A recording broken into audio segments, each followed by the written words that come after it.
This summer, as Republican governors from Florida and Texas bus migrants across the country, including many to here in D.C., Virginia Governor Glenn Youngkin deployed troops from the Commonwealth to the border. The mission cost Virginians around $2 million, and the News 4 IT wanted to know just what Virginians paid for. This year, hitting the road will have a whole new meaning for Virginia drivers who are undocumented. A new law will let them get a driver privilege card. 18-year-old Karen Pichardo lives on the Eastern Shore. For her, this new law means peace of mind when she drives to school and work.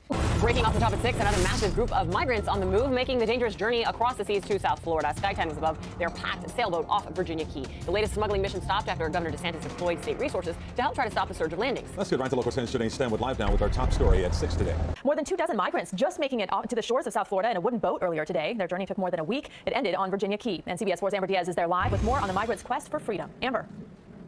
Yes, Rudy, and that freedom was short-lived once U.S. Customs and Border Patrol arrested 15 of the 27 migrants that came ashore. And Virginia has one of the longest backlogs of immigration and asylum cases in our country. That's according to court documents WUSA 9 dug through. Some of our neighbors have had to wait years to get a decision. WUSA 9 investigative reporter Nathan Baca has covered Virginia's immigration courts for the past 4 years and digs into whether anything has changed.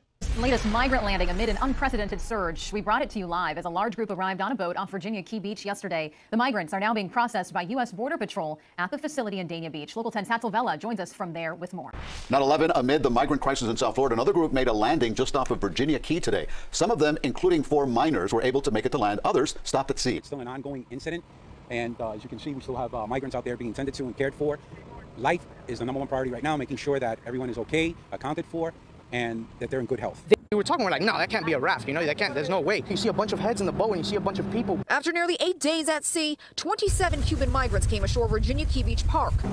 Miguel Estomera enters the new immigration court in Sterling, Virginia. He was an undocumented immigrant arriving from Peru in 1998. But after marrying, having 2 children, all U.S. citizens, and becoming a construction site safety inspector, it took him several years to get this court hearing.